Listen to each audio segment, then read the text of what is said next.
Delighted on this episode to be having a second chat, a follow-up chat with author and creator Scott Matthew Watson, also known as Snake. Which do you prefer? What may I call you? In the context of comics, just call me Snake. It's just All easier right, and all right. my writing name. So yeah. Perfect, perfect. Well, welcome, Snake. Glad to be chatting with you again. And on this episode, we are talking about Grinding Against the Marrow, which you've shared the first issue of with me, and quite nicely done. Oh, thank you. Yeah, yeah. Last time we talked a little bit about your origins and comics in general. I'm curious about the creative spark behind this title. What inspired it, and what did you want to explore with it? Yeah, sure. So I've made a couple of other comics and things, and I wanted to get a bigger following, to be honest. I wanted to create some buzz online. And so my first idea with it was really before anything, before any content, before any creative content, it was just I'm gonna make this, I'm gonna put it out as a webcomic Hmm. and put it out Hmm. for free for people to follow. And I did that, and I'm doing that as well on like Webtoons, Tapas, Global Comics as well. And I've got quite a nice little like readership going on there, so that's quite nice. But I just want to get my name out there really.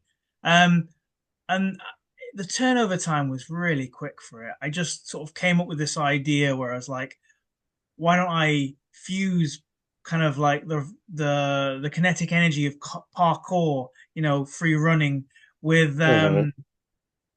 an interest that I have as well, which is homelessness and sort of surviving on the streets. And then also then another idea merged with that. So I come from a small hometown. It's where I've originally come from. And it's where you're born and where you die there. People are just very ignorant, racists, that that they're gonna live there forever, whatever. And I kind of come up with an idea for this character who's homeless on the street and she's trying to get out of there, but then through her own actions, she's sort of in a fight for survival. And but then also like and I've read a lot of. I'm not the biggest fan of Rick Remender. I just his stuff Hmm. doesn't really connect with me that much. However, a Righteous Thirst for Vengeance, I think, is a masterpiece. I think it's amazing. Well, not a masterpiece, but it's really engaging and interesting. And what I really liked about that comic was there's hardly any dialogue. There's just panels and panels of no dialogue, and it's not done in a gimmicky way. It's just he lets the story breathe and tell it. So for this, I really want. And normally my comics have a lot of narration, captions, a lot of dialogue in them. And for this one, I really wanted to cut it completely down, just do minimal dialogue, no captions, and just let the panels tell the story, let my artist tell the story. Hmm. Hmm.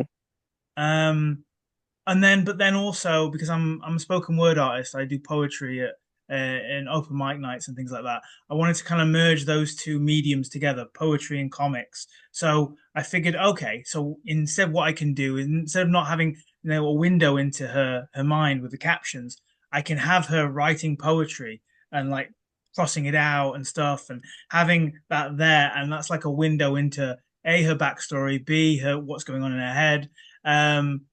Yeah, so that's kind of where it came from, really. That's a very cool idea. Very cool idea, and great merging of poetry and comics. Two of my favorite ways of exploring and sharing. Oh wow, okay, cool, nice. Yeah. Yeah. Now I am curious about this main character who's leading the story because a very interesting character. Were there particular threads that inspired this character, and how did they kind of come together?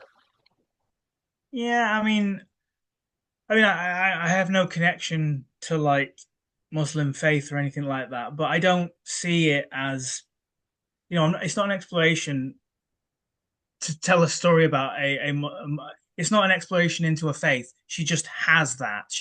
That's part of who she is as a character. And I kind of wanted to do Hmm. that. I just kind of, some writers, you'll go outside your wheelhouse and maybe on a basic level they'll be female when you're male.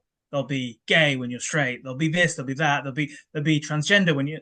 And I just thought, okay, so I'm gonna try and look at and create a character that um I haven't normally sort of created a world around her. So I wanted to really step out of my wheelhouse for that, but then also give her a lot of characteristics that are that I have used before. The kind of Mm, like no hardly any dialogue, the Clint Eastwood type, but she's a Clint Eastwood type ninja. And I also thought as well, like I wanted to use the headscarf, um, but use it in a kind of different way and kind of make a headscarf look cool, make it look really awesome and mhm. cool, and give it kind of a ninja, give her kind of like a ninja like edge.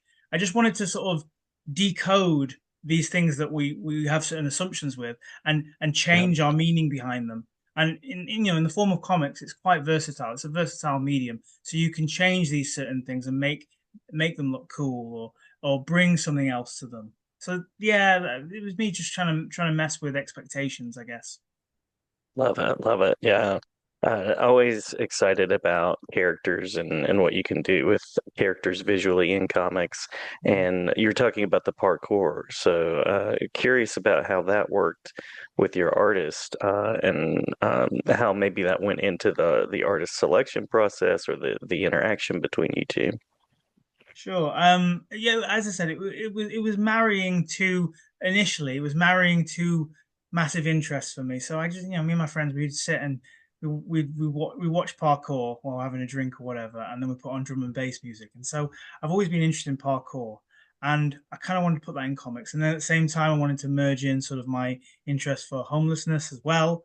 And I wanted it to have that sort of kinetic kind of panel to panel action, you know. And so, yeah, it was very important for me to find the right artist. Now, I did find a previous artist and it just didn't work. General, like he was a really good artist. He probably his style was a little bit more stylized than Morrow's. So it would have been a different vibe anyway. But he was a really good artist, but he just like I gave him my deadlines for the month of when he needed to send in like the pages, and for like 2 weeks, I got nothing. So I just thought he's taken my money because this happens, when you connect with Right. artists. Sometimes that happens, and so I just thought I did taking my money, and then he got back to me like 2 weeks later and was like, "Here you go, man, here you go," and I'm like, but you ignored me and you Hmm. didn't talk to me. I didn't know what was going on. And for my brain personally, I can't live with that. I can't deal with that. I couldn't and this project, so it's still ongoing, we're up to sort of it's a 4 issue miniseries, so I'm up to sort of issue 3 now, the beginning of issue 3. So this was going to go, I knew this was going to go on for about a year and a half or a year, whatever. And I can't live like that. So I spent like I don't mean any. I'm not trying to be difficult. I don't mean any ill will to you, but I don't think I can work with you because I can't do that. And then and I was pretty despondent at that time. And then yeah, Morrow came up, and to be honest, it's probably the best process I've had with an artist. He's just really easy to work with, and we seem to get on quite well. I mean, obviously, there's sometimes head bashing occasionally, which is always the part of the creative process. But I must say, it has been a lot smoother than a lot of other artists. He's just really easy to get on with, and he gets my thing, and I get his thing, and yeah. So it's a good collaboration and partnership actually. Cool. Very cool. Yeah, and that also speaks to just the collaborative nature of the medium and how important it is to find people that kind of line up with your process that you work well with and that capture the vision that you're after. Yeah, yeah. I mean, and I just sort of I wrote it that way. I didn't really have to give him any extra sort of coaching. He sort of just got it. He just kind of got it that it needed to have that kinetic energy to it. So yeah. Yeah. I was impressed as I was reading it with the kind of clear and clean style that it's drawn in. And then the coloring also supports that. It has a very uh, enjoyable panel to panel clear follow that you can go on.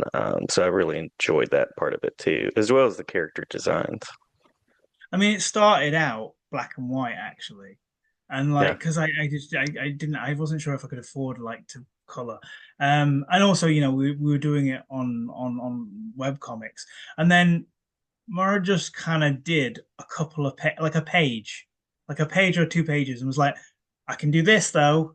And he Mm-hmm. asked me, he asked me if I wanted it color. I said no, no, no. Then he was like, look, I can also do this, and I was like, it's pretty good.